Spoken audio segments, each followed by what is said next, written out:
Good morning guys, कैसे हैं आप सब। गाइस आज हम लोग इस वीडियो में class 10th chemistry NCERT metal non metal chapter का जितने भी इंडेक्स क्वेश्चन है उसको डिस्कस करेंगे। ठीक है, ओके गाइस। सबसे पहला क्वेश्चन आपके स्क्रीन पे दिख रहा है, that give an example of metal which is liquid at room temperature. यानी कि कौन सा वो मेटल है जो कि रूम टेम्परेचर पर लिक्विड होता है। तो देखिए आंसर में क्या लिखा हुआ है, मर्क्यूरी ये वो मेटल होता है जो कि रूम टेम्परेचर पर लिक्विड होता है। सेकंड क्वेश्चन है which can be easily cut with knife. तो कौन सा मेटल जो कि रूम टेम्परेचर पे हम लोग बहुत इजीली कट कर सकते हैं। तो उसका नाम है सोडियम। इसका एक और नाम है मतलब सोडियम के साथ एक और मेटल है पोटेशियम, उसको भी हम लोग नाइफ से कट कर सकते हैं क्योंकि एक्चुअली वो बहुत सॉफ्ट मेटल होता है। मतलब सोडियम और पोटेशियम ये वो एग्जाम्पल है जो कि बहुत सॉफ्ट होते हैं। थर्ड क्वेश्चन है which is the best conductor of heat. Means बहुत ही बढ़िया गुड कंडक्टर ऑफ हीट होना चाहिए। तो आपके सामने एग्जाम्पल लिखा हुआ है, देखिए सिल्वर ये एक बहुत ही बेस्ट कंडक्टर ऑफ हीट होता है। एंड उसके बाद है which is poor conductor of heat. तो पुअर कंडक्टर ऑफ हीट में कौन सा एग्जांपल लिखा हुआ है, देखिए पुअर कंडक्टर ऑफ हीट में लिखा हुआ mercury and lead. Okay guys, तो इस तरीके से पहला क्वेश्चन आपके सामने सॉल्व हो गया। नेक्स्ट क्वेश्चन आपके सामने दिखा हुआ है, explain the meaning of malleable and ductile. कि मेलिएबिलिटी और डक्टिलिटी क्या होती है। गाइस आप लोग को मालूम है कि मेटल की बहुत सी प्रॉपर्टीज़ होती हैं जिसमें से एक मेलिएबिलिटी होती है, एक डक्टिलिटी होती है एंड और भी प्रॉपर्टीज़ होती हैं जैसे कि लस्ट्रसनेस होता है एंड सोनोरोसिटी होती है। तो उसमें से मेलिएबिलिटी और डक्टिलिटी के बारे में पूछा हुआ है। तो मेलिएबल क्या होता है, देखिए आंसर में क्या लिखा हुआ है, malleable means the substance that can be beaten into thin sheet. यानी कि अगर कोई ऐसा मेटल है जिसको हम बीट कर सकते हैं कि उसको हैमरिंग करेंगे और हैमरिंग करने के बाद अगर वो थिन शीट में कन्वर्ट हो जाता है तो हम लोग उसको मेलिएबल बोलेंगे। फॉर एग्जांपल बहुत से हैं, जैसे कि आयरन है, most of the metals are malleable. जितने भी मेटल्स हैं मोस्ट ऑफ द मेटल्स जो है वो मेलिएबल होते हैं। उसके बाद डक्टिलिटी के बारे में पूछा गया, तो डक्टिलिटी किसको बोलेंगे, दो substances that can be drawn into thin wire. वो सब्सटेंसेज जो कि हम थिन वायर में ड्रॉन कर सकते हैं हम उसको डक्टाइल कहेंगे। फॉर एग्जाम्पल बहुत से मेटल्स हैं जो कि डक्टाइल होते हैं guys. Okay guys, I hope so आपको समझ में आ गया होगा। चलिए नेक्स्ट देखते हैं, नेक्स्ट क्वेश्चन इसके बाद कौन सा है देखते हैं हम लोग। ओके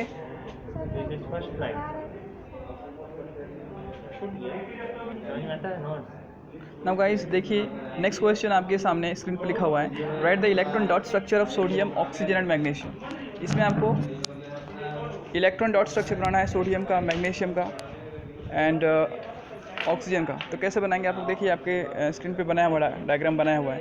डायग्राम में क्या दिख रहा है आपको, देखिए it is the representation of element with valence electron as dot around the element is referred as electron dot. यानी कि अगर किसी एलिमेंट के अगल बगल में अगर हम डॉट से उसके इलेक्ट्रॉन को बताते हैं कि यहाँ पे उसके पास कितने इलेक्ट्रॉन हैं, तो हम लोग उसको बोलेंगे dot structure, electron dot structure बोलेंगे। ठीक है, तो देखिए सोडियम के पास एटॉमिक नंबर कितना है आपको मालूम है। सोडियम के पास एटॉमिक नंबर कितना होता है, सोडियम का एटॉमिक नंबर होता है 11। तो उसका कॉन्फ़िगरेशन कितना दिया हुआ है, 281 दिया हुआ है। तो लास्ट में कितने इलेक्ट्रॉन है, 1 इलेक्ट्रॉन है। तो 1 इलेक्ट्रॉन है, इसका मतलब है कि उसके लास्ट में हमको एक इलेक्ट्रॉन को शो करना होगा। तो इसलिए देखिए सोडियम के पास एक इलेक्ट्रॉन को शो किया हुआ है। ठीक है, उसके बाद देखिए सेकंड एग्जांपल है ऑक्सीजन का। ऑक्सीजन का एटॉमिक नंबर होता है 8 होता है, इसलिए कॉन्फ़िगरेशन क्या हो जाएगा, 6 हो जाएगा, 26 हो जाएगा। तो लास्ट में कितने इलेक्ट्रॉन है, 6 इलेक्ट्रॉन है। गाइस ऑक्सीजन के पास लास्ट में 6 इलेक्ट्रॉन है, इसीलिए उसके चारों तरफ हमको 6 डॉट देने पड़ेंगे। मगर एक बात को याद रखिएगा कि ऑक्सीजन जो है वो केवल अपने 2 इलेक्ट्रॉन को यूज़ करता है, यानी कि डबल बॉन्ड बनाता है, चाहे वो दो सिंगल बॉन्ड बनाए या डायरेक्टली डबल बॉन्ड बना दे। ठीक है, तो ये हो गया ऑक्सीजन। अब इसमें जो है 2 लोन पेयर है, देखिए इसमें 2 लोन पेयर दिख रहे हैं, मतलब ऑक्सीजन के पास 2 लोन पेयर होते हैं। ओके चलिए आगे देखते हैं हम लोग, आगे क्या लिखा हुआ है। आगे इसमें देखिए मैग्नीशियम का एग्जांपल है, मैग्नीशियम के बारे में देख सकते हैं। मैग्नीशियम का एटॉमिक नंबर कितना होता है, 12 होता है। तो कॉन्फ़िगरेशन क्या हो जाएगा, 282। तो लास्ट में 2 इलेक्ट्रॉन है, तो मैग्नीशियम के ऊपर उसने 2 इलेक्ट्रॉन बताया हुआ है। ठीक है, अच्छा और क्या क्वेश्चन था इसमें, देखिए show the formation of Na2O and MgO। Na2O किसको बोलते हैं, Na2O is nothing but Na2O किसको बोलते हैं, Na2O इज सोडियम ऑक्साइड। ठीक है, तो सोडियम ऑक्साइड को आपको बनाना है, सोडियम ऑक्साइड का एक स्ट्रक्चर आपको बनाना होगा। तो सोडियम ऑक्साइड के लिए देखिए क्या बनाया हुआ है, इसमें स्ट्रक्चर में 2 सोडियम है और ऑक्सीजन 1 है। इसका ये मतलब हुआ कि यहाँ पर दोनों सोडियम ऑक्सीजन के साथ बॉन्ड बनाएंगे। ठीक है गाइस, तो देख रहे हैं आपको एक ऑक्सीजन कितने बॉन्ड बनाता है, 2 बॉन्ड बनाता है। तो ऑब्वियसली अगर एक ऑक्सीजन 2 बॉन्ड बनाता है तो यहाँ पर 2 सोडियम को एक इलेक्ट्रॉन, मतलब 2 सोडियम एक इलेक्ट्रॉन देंगे और अकेला एक ऑक्सीजन दोनों इलेक्ट्रॉन को ले लेगा। इस तरीके से ये बॉन्ड बन जाएगा। ठीक है, समझ में आ रहा है आपको। समझ में आ रहा है आपको? ओके, उसके बाद जो सेकेंड एग्जाम्पल है Mg, सेकेंड क्वेश्चन है इसमें MgO बनाना है अपने को। तो MgO कैसे बनेगा, MgO का स्ट्रक्चर कैसे बनेगा बताइए। मैग्नीशियम का एटॉमिक नंबर कितना होता है, 12 होता है। अगर मैग्नीशियम का एटॉमिक नंबर 12 होता है, ऑब्वियसली मैग्नीशियम का एटॉमिक नंबर अगर 12 है तो मैग्नीशियम जो है, मैग्नीशियम का एटॉमिक नंबर 12 है तो उसका कॉन्फ़िगरेशन क्या हो जाएगा, 2s2 हो जाएगा। तो लास्ट में 2 इलेक्ट्रॉन है, तो अगर लास्ट में 2 इलेक्ट्रॉन है तो ये हुआ मैग्नीशियम, उसके ये 1 इलेक्ट्रॉन हुआ, इसका ये 1 इलेक्ट्रॉन हुआ। ऑक्सीजन, ऑक्सीजन के पास 6 इलेक्ट्रॉन है, 1 2 3 3 4 5 6। तो इस तरीके से ये वाला इलेक्ट्रॉन एक बॉन्ड बना लेगा और ये वाला इलेक्ट्रॉन एक बॉन्ड बना लेगा। इस तरीके से MgO बन जाएगा। ठीक है, समझ में आ गया आप लोग को? ओके, नेक्स्ट क्वेश्चन क्या देखते हैं जरा। नेक्स्ट क्वेश्चन है इसमें, what are the ions present in this compound, कौन कौन से आयंस इन कंपाउंड में प्रेजेंट होते हैं। तो सिंपल सी बात है, उसको तोड़ लेंगे हम लोग। तो अगर Na2O को तोड़ते हैं, अगर सोडियम ऑक्साइड को तोड़ते हैं तो एक सोडियम प्लस बनेगा और ऑक्सीजन डाई नेगेटिव बनेगा। वैसे MgO को तोड़ेंगे तो MgO 2+ बनेगा और O डाई नेगेटिव बनेगा। मैग्नीशियम 2 इलेक्ट्रॉन लेता है गाइस, इसीलिए वो Mg के ऊपर 2+ दिया हुआ है, और ऑक्सीजन 2 इलेक्ट्रॉन लेता है, इसलिए ऑक्सीजन के ऊपर 2- दिया हुआ है। ठीक है, देखिए नेक्स्ट क्वेश्चन क्या है। नेक्स्ट क्वेश्चन है आपकी स्क्रीन पर, यस नेक्स्ट क्वेश्चन देखिए क्या लिखा है, why do ionic compound have the high melting point. आखिर आयनिक कंपाउंड का मेल्टिंग पॉइंट बहुत ज़्यादा क्यों होता है। तो सिंपल सी बात है, हमको मालूम है कि आयनिक कंपाउंड जो है बहुत स्ट्रॉन्गर होते हैं। क्यों भाई, क्योंकि आयन जो होते हैं क्योंकि वो आयन जो है वो गेटायन और एनायन से मिलकर बनते हैं। देखिए क्या लिखा हुआ है, ionic compounds have high melting and boiling point because ionic compounds are formed by the attraction to opposite ions. 2 opposite ions के मिलने से बनते हैं, जैसे कि एक हो गया सोडियम कीटायन और एक हो गया क्लोराइड एनायन। ठीक है, तो सोडियम कीटायन, अगर मैं NaCl का एग्जाम्पल दे रहा हूँ, तो अगर हम लोग NaCl का एग्जांपल देते हैं तो यहाँ पे देखिए एक होगा सोडियम प्लस और एक होगा Cl-। तो आप बताइए, ये प्लस और माइनस के बीच में अट्रैक्शन तो बहुत ज़्यादा होता है, इसी के कारण एक स्टेबल सोडियम क्लोराइड बन जाएगा। अब अगर इसको तोड़ना होगा तो हमको इसके अट्रैक्शन बॉन्ड को तोड़ना होगा। प्लस और माइनस का अट्रैक्शन सबसे ज़्यादा होता है, इसलिए गाइस आप इस बात को याद रखिएगा कि आयोनिक बॉन्ड जो होता है ये सबसे ज़्यादा स्ट्रॉन्गेस्ट बॉन्ड होता है। Ionic bond is the strongest bond, इसीलिए इसको ब्रेक करने में लगने वाली एनर्जी भी सबसे ज़्यादा होती है गाइस। समझ में आ गया आप लोग को? ठीक, चलिए गाइस नेक्स्ट क्वेश्चन देखते हैं। आपके स्क्रीन पे लिखा हुआ है, define following terms mineral, ore and gangue. Guys mineral क्या होता है मैं बताना चाहूँगा। देखिए ज़मीन को खोदने के बाद जो भी कुछ मिलता है आप लोग को, whatever may be you are getting from the earth crust, जो भी ज़मीन को खोदने के बाद मिला, चाहे वो अपने काम का है या अपने काम का नहीं है, मेटल है, नॉन मेटल है, गैस है, लिक्विड है, सॉलिड है, कुछ भी हो, वो सब कुछ जो होता है वो मिनरल कहा जाता है। The element compound which occur naturally in the earth crust, भूगर्भ से जो कुछ भी मिलता है उसको मिनरल कहते हैं। अब बात है कि और किसको कहेंगे। और कहने का मतलब हुआ, सेकेंड क्वेश्चन है डिफाइन और, एंड थर्ड इज गैंगू। तो और किसको बोलेंगे, देखिए बहुत कम वो ऐसे मिनरल होते हैं जिसमें कि मैक्सिमम पार्ट मेटल होता है, तो वो सारे के सारे मिनरल जिसमें मैक्सिमम पार्ट मेटल है, मेटालिक हैं, हम उसको और कहेंगे। समझ में आया? इसमें लिखा हुआ है, if the mineral contain very high percentage of particular metal can be profitably extracted from it, this are called as ores. ठीक है, एंड लास्ट इसमें है गैंगू। ये गैंगू किसको बोलेंगे। गैंगू कहने का मतलब हो गया, देखिए गैंगू मतलब इम्प्योरिटी, गैंगू मतलब इम्प्योरिटी होता है। और mined from the earth are usually contaminated, contaminated मतलब गंदगी से भरपूर होते हैं, with large amount of impurity, चाहे वो सॉइल हो, सैंड हो या अदर कुछ भी हो सकता है, तो हम उसको गैंगू बोलेंगे। ठीक है, नेक्स्ट क्वेश्चन है, when name the 2 metals which are found in the nature in the free state. कौन से मेटल्स होते हैं जो कि फ्री स्टेट में पाए जाते हैं। तो गाइस मैं बताना चाहूँगा, लगभग सभी मेटल रिएक्टिव होते हैं, कुछ को छोड़ के। नॉर्मली फर्स्ट रैंक पर आता है प्लेटिनम, उसके बाद सेकंड रैंक पे आता है गोल्ड, उसके बाद थर्ड रैंक पर आता है सिल्वर। तो इनमें सबसे ज़्यादा जो है जो रिएक्ट नहीं करता है, देखिए आप लिखा भी हुआ है, the metals at the bottom of the reactivity series are mostly found in the free state. क्यों भाई, क्योंकि वो रिएक्ट ही नहीं करते हैं तो फ्री स्टेट में पाए जाएंगे, गोल्ड, सिल्वर एंड प्लेटिनम। चलिए थर्ड क्वेश्चन देखते हैं, what chemical process is use for the obtaining of metal from its oxide. हम लोग ऑक्साइड से कैसे मेटल को प्योर करेंगे। तो देखिए क्या लिखा हुआ है, the chemical process is used, the chemical process is used for obtaining the metal from its oxidation, from its oxide is called reduction। यानी कि वो मेथड जिसमें हम लोग ऑक्साइड से मेटल को बाहर निकालेंगे या मेटालिक ऑक्साइड से ऑक्साइड को बाहर निकालेंगे, हम उसको रिडक्शन कहते हैं। In this process metal oxide is reduced by using suitable reducing agents such as carbon और by highly reactive metals to displace metal from their oxide. इसका क्या मतलब हो गया, देखिए इसमें क्या बोला जा रहा है, in this process metal oxides are reduced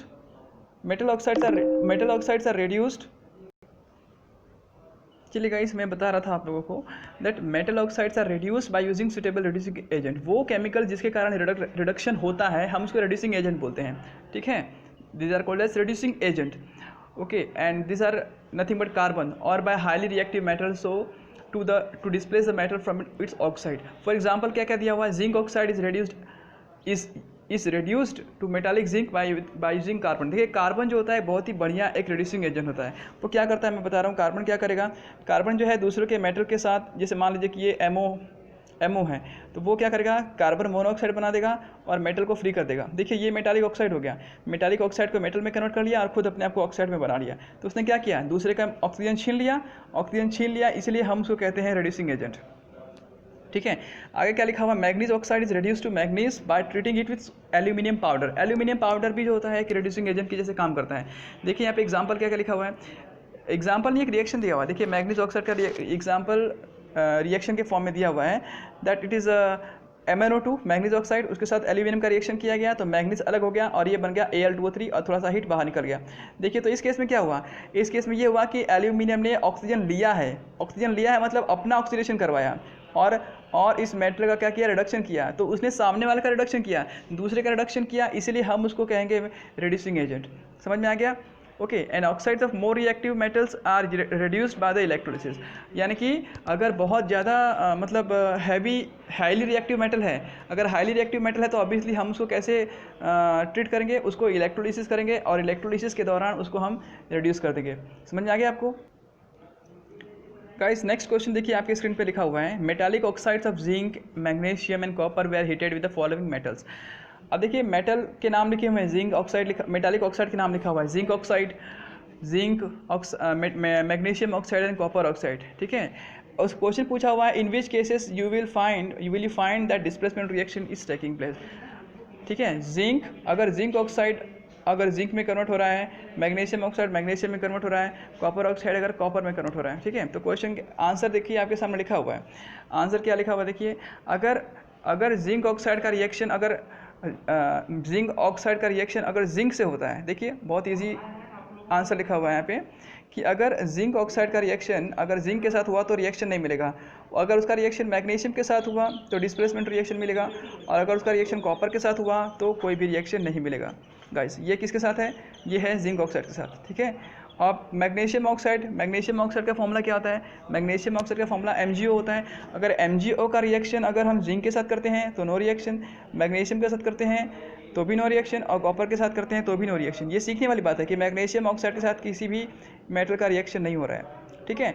तीसरा है कि अगर कॉपर ऑक्साइड का रिएक्शन जिंक के साथ करते हैं तो डिस्प्लेसमेंट रिएक्शन मिलेगा, कॉपर ऑक्साइड का अगर मैग्नीशियम के साथ करते हैं तो भी डिस्प्लेसमेंट मिलेगा, और अगर सेम कॉपर के साथ करते हैं तो कोई भी रिएक्शन नहीं मिलेगा। इस तरीके से हमको ये इसका आंसर लिख लेना है, ठीक है।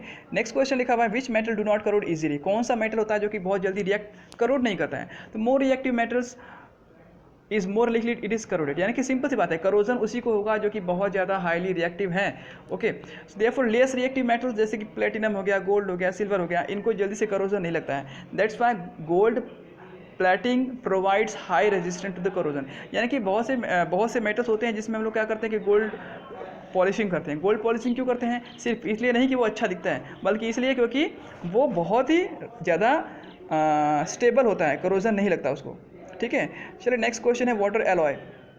एलॉय किसको बोलते हैं, तो एलॉय के बारे में तो आपको मैंने पहले भी बताया था कि एलॉय क्या होता है, मेटल एंड नॉन मेटल का एक फिक्स्ड रेशियो में एक क्या बोलता है कॉम्बिनेशन होता है। यहाँ पे लिखा हुआ है alloys are homogeneous mixture. What do you mean by homogeneous, इसके पहले भी मैंने बताया है। होमोजीनियस कहने का मतलब है कि इक्वल डिस्ट्रीब्यूशन थ्रू आउट, यानी कि मेटल और नॉन मेटल को अगर हम लोगों ने मिला दिया तो कॉम्पोजिशन इक्वल होगा। ऐसा नहीं है कि अगर इतना बड़ा एक एलॉय है तो यहाँ मेटल है तो यहाँ नॉन मेटल रहेगा, ऐसा नहीं होता है, ये बांटा नहीं रहता है, पूरा मिक्स हो जाता है आपस में, ठीक है। तो हम लोग उसको क्या बोलते हैं alloy.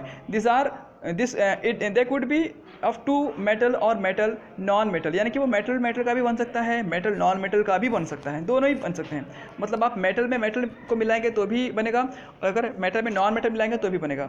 N alloy is formed by first melting the metal and then dissolving the other element. अगर मुझको मान लीजिए कि यहाँ पे एक आयरन है, अब यहाँ पर एक आयरन है, अब उसके अंदर मुझको क्रोमियम को ड्रॉप करना है, और ये क्रोमियम हो गया, ठीक है। और मुझको आयरन में उसको ड्रॉप करना है भाई, तो मैं क्या करूँगा, पहले तो मैं आयरन को पिघला दूंगा, आयरन पिघल जाएगा तो वो लिक्विड बन जाएगा, और जैसे वो लिक्विड बन जाएगा उसके अंदर मैं क्रोमियम के पार्टिकल्स को डाल दूंगा और पूरा से इसको मिक्सअप कर दूंगा। मिक्स करने के बाद जब वो सॉलिड फॉर्म में बन जाएगा तो ऑब्वियसली जो है वो क्या बन जाएगा, वो बन जाएगा एलॉय। मगर एक बात याद रखिएगा, ये इतना ईजी नहीं होता है, हमको दोनों का एक रेशो फिक्स करना पड़ता है। रेशो फिक्स करना पड़ता है कि कितने परसेंटेज मुझे आयरन में, कितने परसेंटेज मुझे क्रोमियम डालना है, एक रेशो होता है। ओके, फॉर एग्जांपल स्टील, देखिए जो मैंने स्टील जो एग्जांपल दिया, देखिए यहाँ पे जो स्टील लिखा हुआ है, it is the example of alloy which is form by the iron and carbon. Iron plus carbon से स्टील बनता है। स्टील की बहुत सी वैरायटी होती है। जो स्टेनलेस स्टील आप लोगों ने सुना होगा उसमें आयरन प्लस क्रोमियम भी चलता, आयरन प्लस क्रोमियम का भी इस्तेमाल करते हैं, आयरन प्लस कार्बन का भी इस्तेमाल करते हैं। ठीक है, तो this is the one of the example of the alloy. ठीक है गाइस, समझ में आया आप लोग को ना गाइज? अभी तक हम लोगों ने प्रीवियस वीडियो में हम लोगों ने इंटेक्स क्वेश्चन के बारे में देखा। थर्ड चैप्टर का सभी इंटेक्स क्वेश्चन हम लोगों ने सॉल्व कर लिया है। Now we are dealing with the exercise question of third chapter class 10 chemistry metal non metal. Okay guys, तो सबसे पहले क्वेश्चन आपके स्क्रीन पे है। देखिए क्वेश्चन क्या है, which of the following pairs will give displacement reaction. तो सबसे पहले डिस्प्लेसमेंट रिएक्शन क्या होता है, मैंने आपको इससे पहले बताया है। डिस्प्लेसमेंट रिएक्शन में क्या होता है कि एक रिएक्टिव मेटल दूसरे लेस रिएक्टिव मेटल को डिस्प्लेस करता है, रिप्लेस कर देता है। ठीक है, तो पहले जो बोला हुआ है कि देखिए NaCl सोल्यूशन को अगर हमने कॉपर मेटल के साथ मिक्स किया, यानी कि कॉपर मेटल को NaCl में डाल दिया, तो देखिए इसमें डिस्प्लेसमेंट नहीं होगा क्योंकि कॉपर जो है वो सोडियम से ज़्यादा रिएक्टिव नहीं है। ठीक है, सेकंड एग्जांपल है मैग्नीशियम क्लोराइड को एल्यूमिनियम के साथ रिएक्शन किया, तो देखिए इसमें भी कोई रिएक्शन नहीं मिलेगा, इसमें भी कोई रिएक्शन नहीं मिलेगा। एल्यूमिनियम जो है वो मैग्नीशियम को डिस्प्लेस नहीं कर पाएगा। थर्ड क्वेश्चन है फेरस सल्फेट को अगर हम लोगों ने सिल्वर से रिएक्ट किया, तो सिल्वर तो भाई नॉन रिएक्टिव यानी कि बहुत ही कम रिएक्टिव है, लेस रिएक्टिव एलिमेंट में से आता है, तो वो भी आयरन को रिप्लेस नहीं कर पाएगा। फोर्थ है AgN3 सिल्वर नाइट्रेट को अगर हम लोगों ने कॉपर के साथ रिएक्ट करवाएं, तो ऑफकोर्स कॉपर जो है सिल्वर से ज़्यादा रिएक्टिव है, तो कॉपर उसको रिप्लेस कर देगा और बना देगा copper nitrate solution. Copper nitrate बना देगा यानी CuNO3 बन जाएगा और Ag यानी सिल्वर जो है प्रेसिपिटेट हो जाएगा। यानी कि इसमें जो है हमको रिएक्शन कैसे मिलेगा मैं बताना चाहूँगा लिखकर, सिंपल सी बात है। इसमें AgNO3 हुआ, AgNO3 के साथ अगर हम लोग कॉपर का रिएक्शन करते हैं, अगर हम लोग कॉपर का रिएक्शन करते हैं तो क्या मिलेगा, हमको मिलेगा कॉपर नाइट्रेट इस तरीके से, और सिल्वर जो है वो प्रेसिपिटेट बन जाएगा। समझ में आया आप लोग को? चलिए आगे देखते हैं। आगे क्वेश्चन है which of the following method is suitable for preventing an iron frying pan from rusting. यानी कि अगर हमको आयरन का फ्राइंग पैन बनाना है तो कौन सी मेथड बढ़िया रहेगी, applying grease, applying paint, applying coating of zinc या ऑल ऑफ द अबव। ठीक है, देखिए आंसर में क्या लिखा हुआ है, अप्लाइंग कोटिंग ऑफ जिंक, यानी कि जिंक की कोटिंग करना बहुत बढ़िया रहेगा। We can apply grease also and pan to prevent iron from rusting. However, in case of iron frying pan, grease and paint cannot be applied because when the pan will be heated, the it would washed again and again. यानी कि अगर हम मतलब मान लीजिए कि zinc को छोड़ के अगर हम पेंट लगाते हैं, ठीक है, या ग्रीस लगाते हैं, तो वो क्या होगा, जितने बार हम लोग उसको यूज़ करेंगे उतने बार उसको वॉश करेंगे, वॉश करने के बाद वो धीरे धीरे रिमूव हो जाएगा।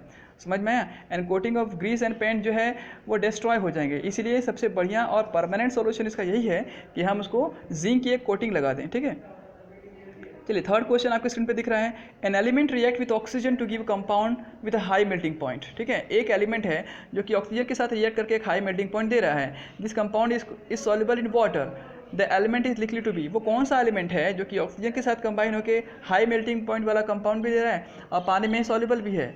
ओके गाइस, तो एकदम सिंपल सी बात है, अगर पानी में सॉल्युबल है तो वो अल्कली, अगर अल्कली कंपाउंड होगा तो ऑब्वियसली पानी में डिजॉल्व हो जाएगा इजीली। तो देखिए ऑप्शन है calcium, carbon, silicon and iron.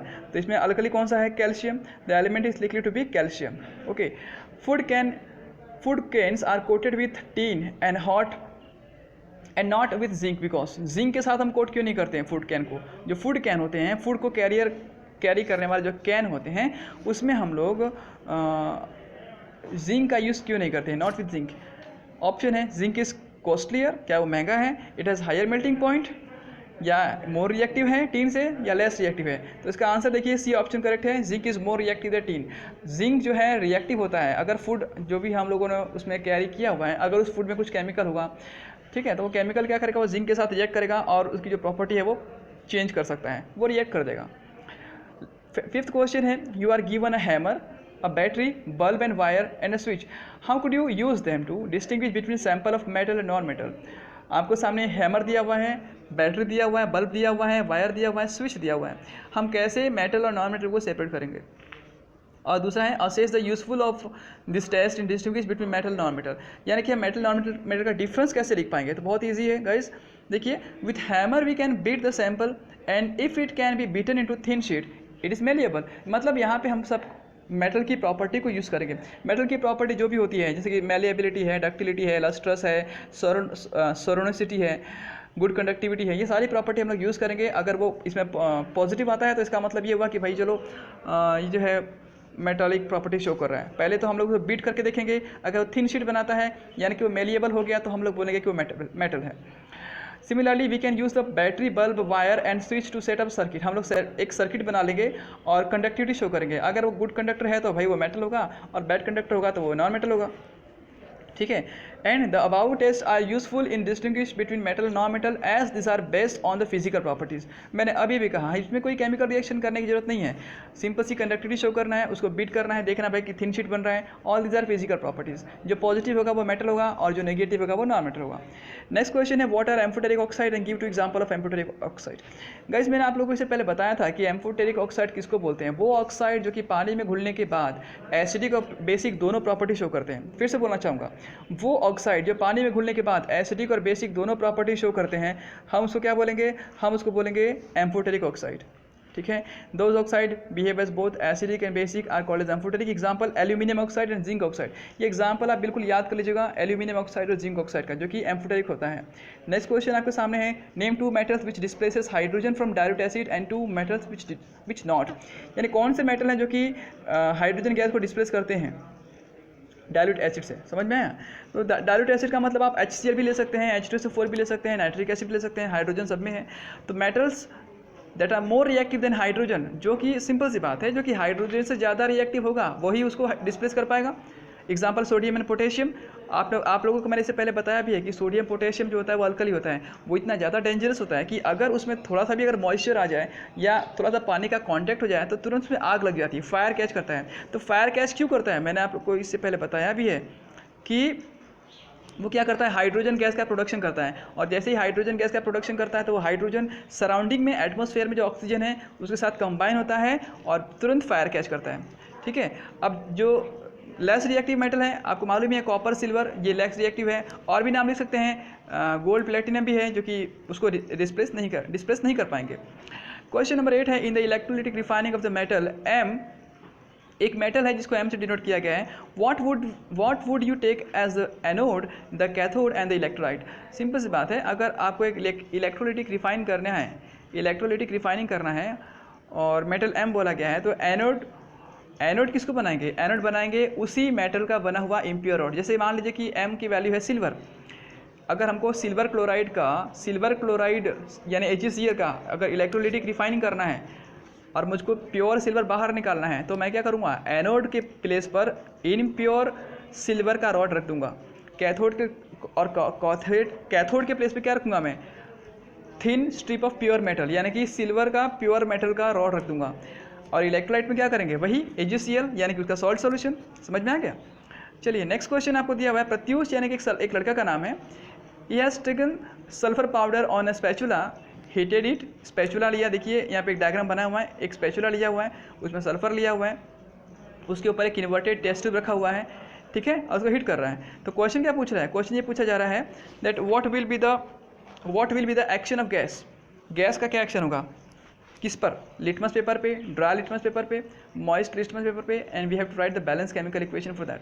तो गाइस सबसे पहले तो बात ये है कि अगर लिटमस पेपर ड्राई है तो उसमें तो कोई रिएक्शन होना नहीं चाहिए। क्यों? क्योंकि उसके पास प्रोटॉन ही नहीं है। जब प्रोटॉन नहीं है तो फिर एसिड और बेस का तो क्वेश्चन ही नहीं होता। देखिए सबसे पहले क्या लिखा है, there will be no reaction on the dry litmus paper. मैंने पहले ही कहा था। क्यों इस पर रिएक्शन क्यों नहीं होगा भाई? क्योंकि वो ड्राई है, उसके पास प्रोटॉन नहीं है। प्रोटॉन कहाँ से आएगा? या तो नमी से आएगी, या तो मॉइस्चर से आएगा, या तो H2O से आएगा, या तो किसी सॉल्यूशन में डिप करने से आएगा। सेकंड है, अब कौन सी गैस निकल रही है? सल्फर को अगर हम जलाएंगे भाई तो एटमॉस्फेयर में ऑक्सीजन प्रेजेंट है, तो सल्फर डाइऑक्साइड गैस बनेगा, तो SO2 गैस बाहर निकलेगा।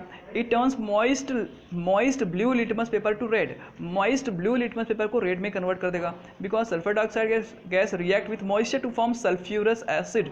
समझ में आया? अब बताइए, अगर मतलब ब्लू टू रेड कन्वर्शन हो रहा है, इसका मतलब एसिड था, और एसिड में रेड ब्लू का रेड में ही कन्वर्शन होता है।